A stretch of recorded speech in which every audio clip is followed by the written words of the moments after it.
ಬಿಸಿಲು ಮಳೆ ಅಂದ ತಕ್ಷಣ ಚಿಕ್ಕವನಿದ್ದಾಗ ಚಂದಮಾಮದಲ್ಲಿ ಒಂದು ಕತೆ ಓದಿದ್ದೆ, ಅದು ನೆನಪಾಗುತ್ತೆ. ಹಂಗೆ ರೈಡಲ್ಲಿ ಹಿಂಗೆ ಹೋಗ್ತಾ ರೈಡ್ ಮಾಡ್ತಾ ಆ ಕಥೆನ ನಿಮ್ಮ ಜೊತೆ ಹೇಳ್ತೀನಿ.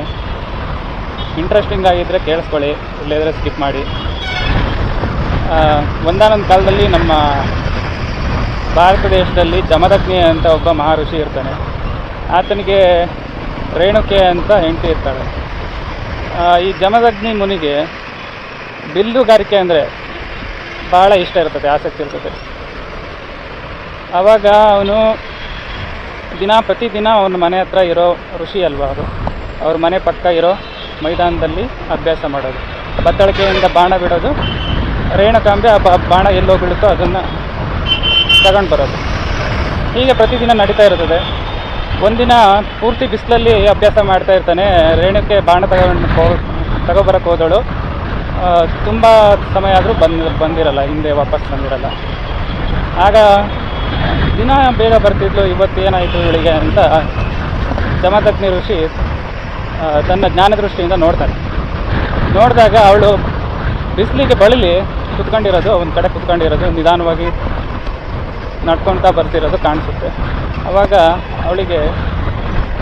ಜಮದಗ್ನಿ ಋಷಿಗೆ ಇದಕ್ಕೆಲ್ಲ ಕಾರಣ ಸೂರ್ಯನ ದೃಷ್ಟಿಯಿಂದ ತನ್ನ ಹೆಂಡತಿಗೆ ಆಯಾಸ ಆಗಿದೆ ಅಂತ ಸೂರ್ಯನ ಮೇಲೆ ಸಿಟ್ಟು ಬಂದಿದೆ.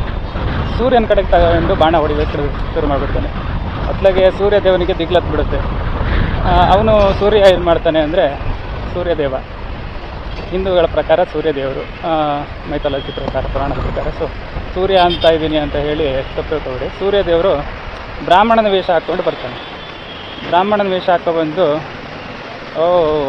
ಕತೆ ಹೇಳ್ತಾ ನಾನು ಆ ಕಡೆ ಸಿಗ್ನಲಲ್ಲಿ ಹೋಗ್ಬೇಕಿತ್ತು, ಈಗ HSR ಮೇಲೆ ಹೋಗಬೇಕಾದಂತ. ಪರವಾಗಿಲ್ಲ, HSR ರೂಟು ಚೆನ್ನಾಗಿದೆ. ಕಥೆನೇ ಮುಂದುವರ್ಸೋಣ. ಜಮದಗ್ನಿ ಋಷಿ ಹತ್ರ ಬರ್ತಾನೆ ಬ್ರಾಹ್ಮಣ ವೇಷ ಹಾಕ್ಕೊಂಡು. ಬಂದು ಕೇಳ್ತಾನೆ, ಸ್ವಾಮಿಗಳೇ, ಜಗತ್ತಿಗೆ ಬೆಳಕು ಕೊಡೋದು ಸೂರ್ಯ ಇಲ್ಲದೆ ಇದ್ದರೆ ವಿನಾಶ ಆಗುತ್ತೆ, ನೀವು ಮಾಡ್ತಾ ಇರೋ ಸರಿನಾ ಅಂತ ಕೇಳ್ತಾನೆ ಬ್ರಾಹ್ಮಣ. ಅವಾಗ ಜಮದಗ್ನಿ ಹೇಳ್ತಾನೆ, ಸೂರ್ಯ ತನ್ನ ಹೆಂಡತಿಗೆ ಹೇಗೆ ಆಯಾಸ ಪಡಿಸ್ತಾ ಇದ್ದಾನೆ, ಅದರಿಂದ ಸಿಟ್ಟಿಗೆದ್ದು ತಾನು ಸೂರ್ಯನ ಕಡೆ ಹೊಡಿತಾ ಇದ್ದೀನಿ ಅಂತ ಹೇಳ್ತಾನೆ. ಆವಾಗ ಬ್ರಾಹ್ಮಣ ತನ್ನ ರಿಜರ್ವನ್ನ ತೋರಿಸ್ಕೊಂಡು ಸೂರ್ಯದೇವನಾಗಿ ಪ್ರತ್ಯಕ್ಷಗೊಂಡು ಜಮದಗ್ನಿ ಮುನಿಗಳ ಹತ್ರ ಕ್ಷಮೆ ಕೇಳ್ತಾನೆ. ಕ್ಷಮೆ ಕೇಳಿದ ತಕ್ಷಣ ಕ್ಷಮೆ ಕೇಳಿಬಿಟ್ಟು ಒಂದು 2 ವಸ್ತು ಕೊಡ್ತಾನೆ. ಒಂದು ಯಾವುದಲ್ಲ ಅಂತ ಅಂದರೆ, ಒಂದು ಮೆಟ್ಟು ಚಪ್ಪಲಿ, ಇನ್ನೊಂದು ಕೊಡೆ.